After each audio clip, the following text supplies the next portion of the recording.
वरदराज की कहानी प्राचीन समय की बात है। एक गुरुकुल में वरदराज नाम का एक बालक पढ़ता था। वह पढ़ाई में बहुत कमजोर था।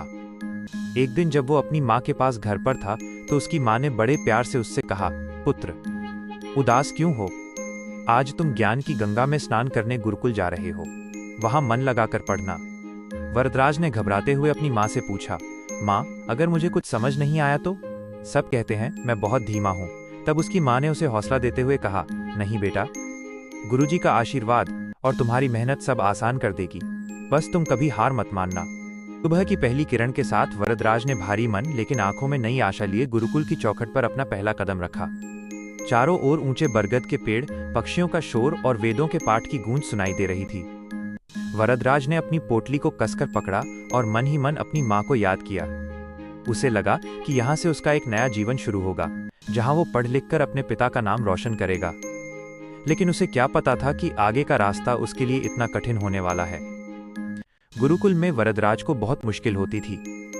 जब गुरुजी ने उससे पूछा कि क्या उसे पाठ समझ आया, तो वरदराज ने सिर झुकाकर कहा, क्षमा करें गुरुजी, मुझे कुछ भी याद नहीं रह पाता। क्लास में जब भी गुरुजी उससे कोई सवाल पूछते, वो चुपचाप खड़ा रहता। उसके सहपाठी जोर जोर से हंसने लगते और उसे मंदबुद्धि कहकर चिढ़ाते। दिन भर के इस अपमान के बाद जब रात हुई और पूरा गुरुकुल सो गया, तब वरदराज चुपके से बाहर निकलकर एक पेड़ के नीचे बैठ गया। अकेलेपन में उसे अपनी माँ का चेहरा याद आने लगा, उसका तिलक लगाना, वो आखिरी बार गले मिलना और उसका कहना कि बेटा हार मत मानना।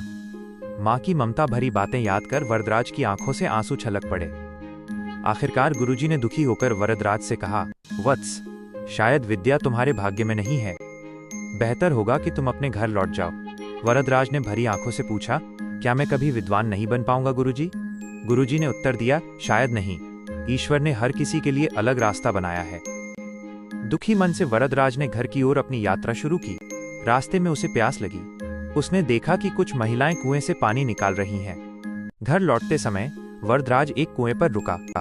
वहां पत्थर पर गहरे निशान देखकर उसने एक महिला से पूछा, अरे, इस कठोर पत्थर पर इतने गहरे निशान कैसे बन गए?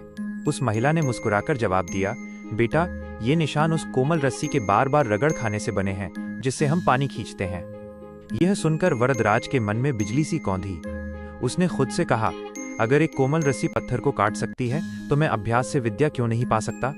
वो तुरंत वापस गुरुकुल गया और गुरुजी से बोला, गुरुजी, मुझे एक आखिरी मौका दीजिए।